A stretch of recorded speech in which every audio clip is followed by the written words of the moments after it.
Yo guys, how's it going? Welcome back to the channel. So I had a special request to test out Cyberpunk 2077 with the benchmark tool. So first I'll start off and show you the graphics settings that we're going to run for the first benchmark. So currently we're running a resolution of 3040 by 2160 on my 4K 144Hz display. HDR10 is enabled. You can wait 2 or 3 days for that to process on YouTube. We're running DLSS Super Resolution Transformer model, DLSS Quality Mode, so 1440p render resolution. Frame generation is currently off. We will test out a little bit later in the video. All ray tracing and ray path tracing features are enabled with Psycho screen face lighting reflections. Film grain and chromatic aberration is turned off. 100% field of view. I'm glad the music got a little bit lower. It's so loud. And everything else is fully maxed out with all these settings here, ultra max settings. So we're going to run the benchmark tool here at 4K DLSS quality, and then we'll try different options and resolutions. But enjoy, guys. We'll see how it runs. Yeah, the menu music for a Cyberpunk is so incredibly loud, so it's a little bit probably hard to hear me, I would imagine. Alright, we're going to reset the afterburner and we'll see how this 4K DLSS quality mode runs. And we'll test out all the different resolutions, and then we'll try also just 2x frame generation at 4K DLSS quality mode, along with 4K native, 1440p native, and 1080p native resolutions.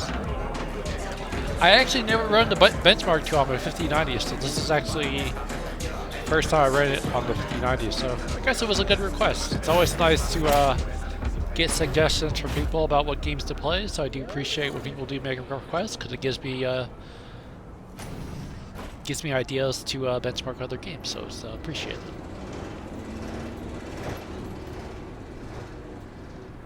These go by pretty quick, so we should be able to get through these benchmarks fairly quickly.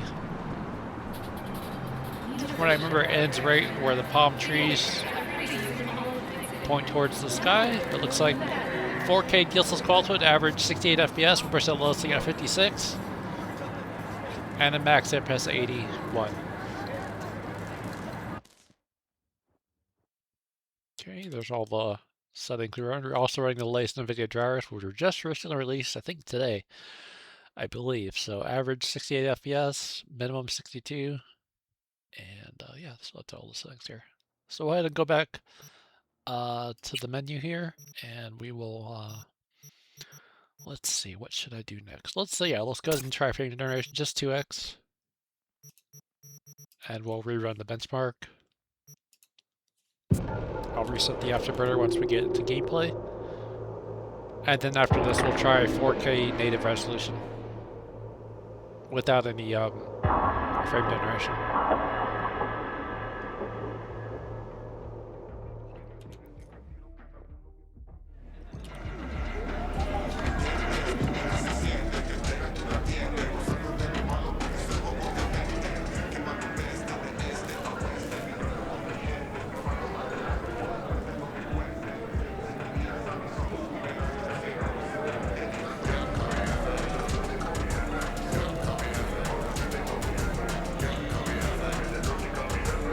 Kind of wish the average frame per second still came off. Sometimes when you turn off the MSI afterburner, it kind of cuts off.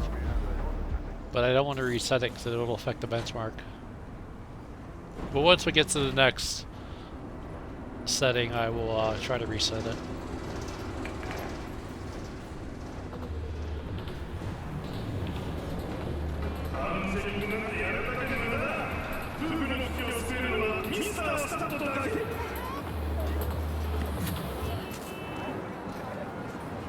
So yeah, too bad the average FPS didn't show up with 1% load. That would be a good option to look at. But yeah, sometimes when you turn off the MSI afterburner, it does do that occasionally in this game. Alright, let's see if I can get it to come back up. Okay, there we go, got it back up. So I'm just gonna leave it. So it looks like max of 123, minimum FPS of 113. And there's those settings there. Alright, so now let's turn off frame generation, and let's enable DLA mode, so that'll be native 4K. And this time I'm not going to turn off the MSI afterburner. I'm just going to leave it on and we'll reset it once we get back to the gameplay. But yeah, unfortunately, I wanted to see the 1% lows for frame generation, because that's an important one to look at.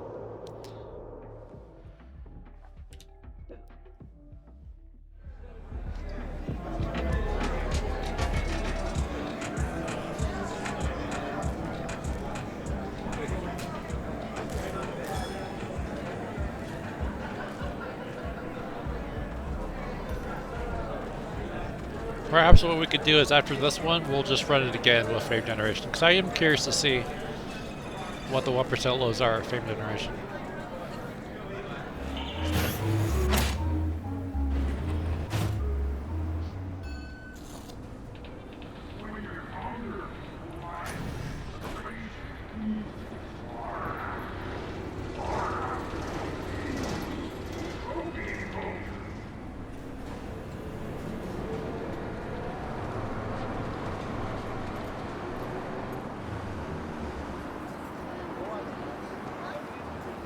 You can tell some scenes are a little bit jittery because obviously running this 4K native is super duper heavy, but hey, it did do fairly well. I noticed at the end it usually kind of maxes out the FPS because you're just showing the sky mostly.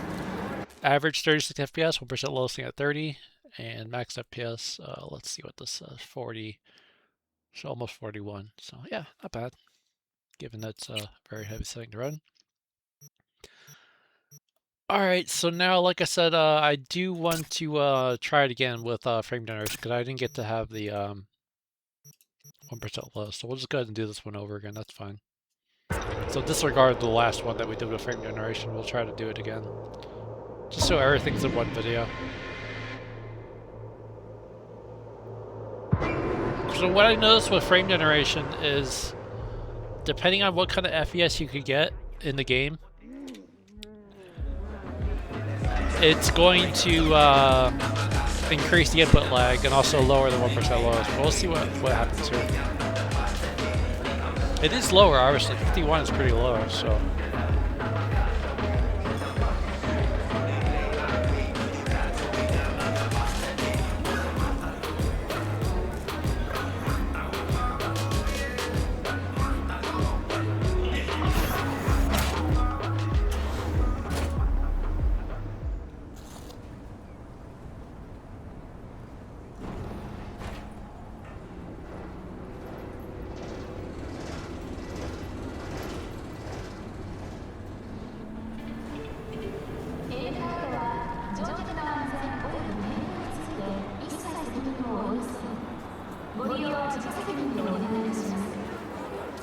So it looks like we average 122 FPS, 1% lowest at 51, 52, max FPS at 135.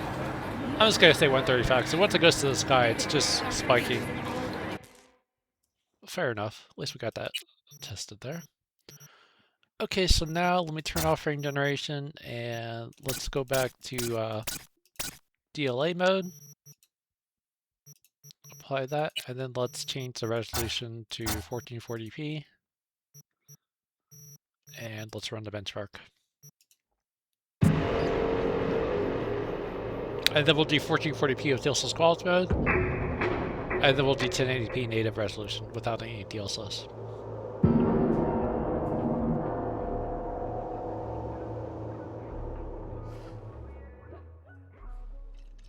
Go ahead and reset the afterburner.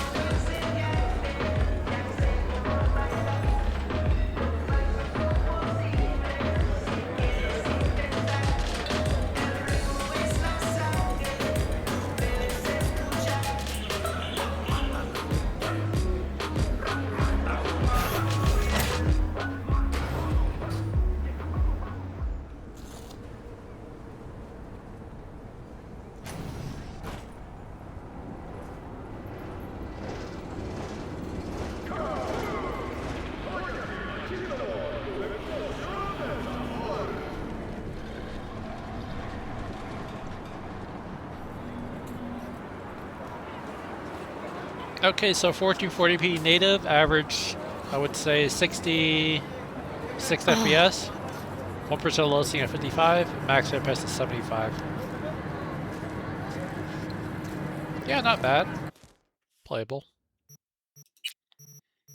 Okay, so now let's enable DLSS quality mode at 1440p, and we'll run the benchmark again.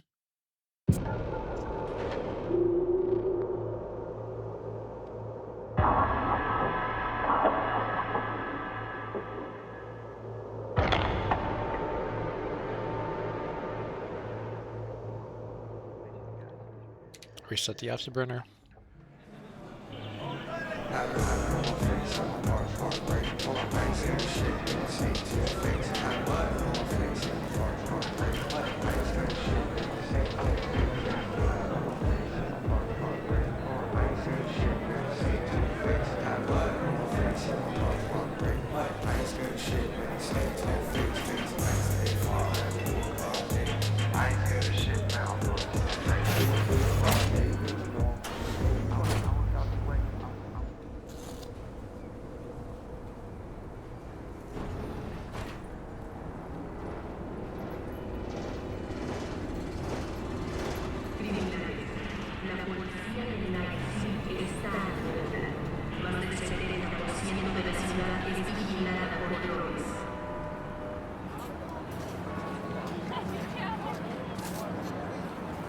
Okay, so 4Q40p at DLSS quality mode, average 107 FPS, 4% lossy at 75, max FPS at 119.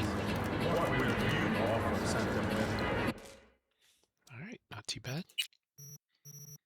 Now let's go back to DLA mode, and we'll lower down the resolution of 1080p, so 1920 by 1080p. Run the benchmark again. And then maybe just towards the end, I'll do a couple different different settings with path tracing turned off. We'll just run standard ray tracing, just so we have a lot of different benchmarks to run in case I do have a request to do it later. So reset the afterburner.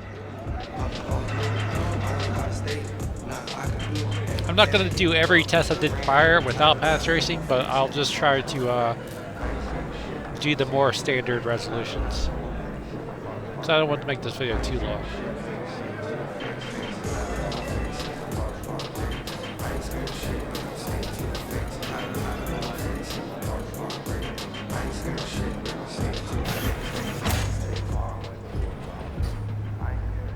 But thankfully the benchmark does go by pretty quickly, so it's a good way to knock out all the settings quickly without, you know, taking up too much time and bandwidth for the upload.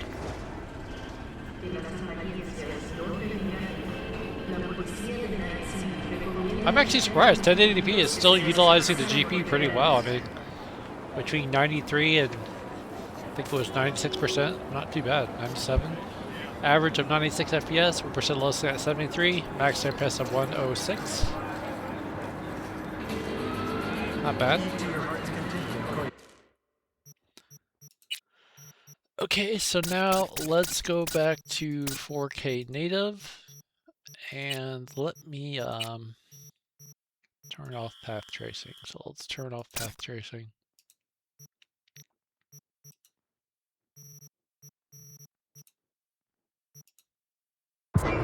And we're just going to do a couple different settings here without path tracing. We'll try 4K native, 4K with DLSS quality mode, and then we'll try 4Q40p. I'm not going to go too crazy with all the different resolutions, but I just want to kind of do a couple different settings here without path tracing to see how much of a difference it makes.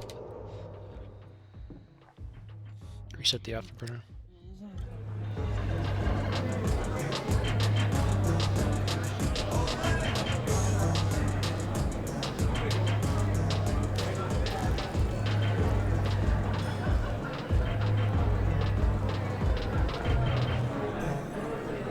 So it seems like it adds about 20 to 21 extra FPS here versus path tracing at native 4K.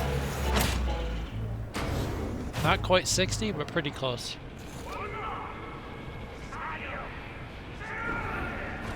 It'll probably hit 60 when you get to that ending scene where it shows you partial part of the sky.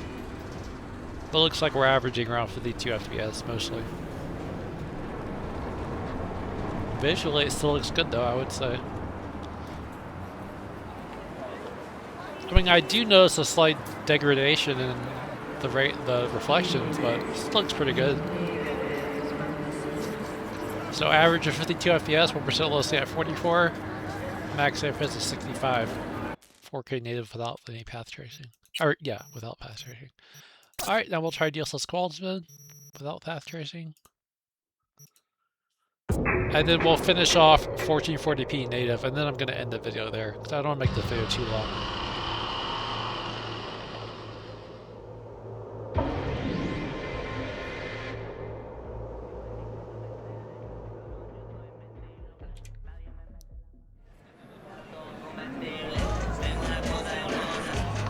So yeah, that's a good, actually, probably good playable setting.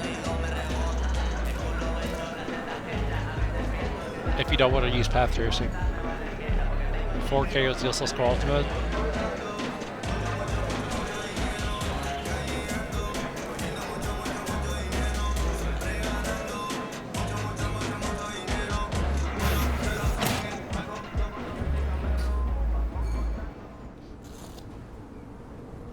I'm starting to get tired of hearing these bar songs.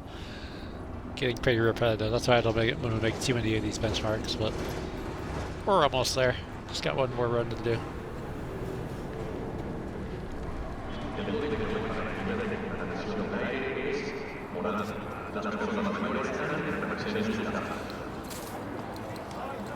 Okay, so 4K with DLSS quality mode, 90 FPS average, 69 FPS, 1% lows, max FPS of 108.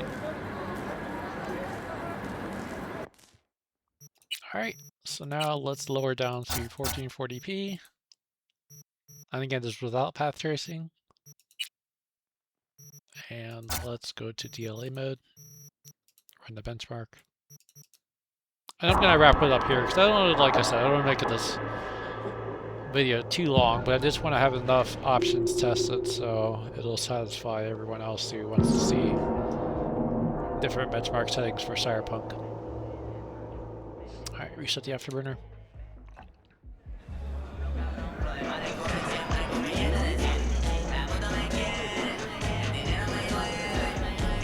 I'm assuming it's going to give you similar FPS to 4K DLSS quality mode. I mean, it's pretty much the same kind of resolution if you think about it.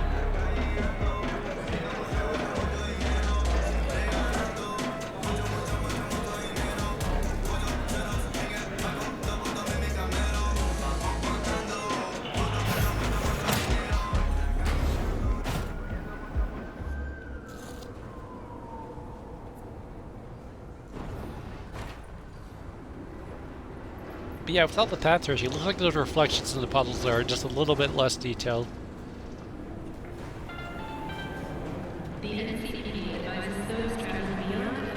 And when you actually play in the game, especially at night, you'll really see the difference.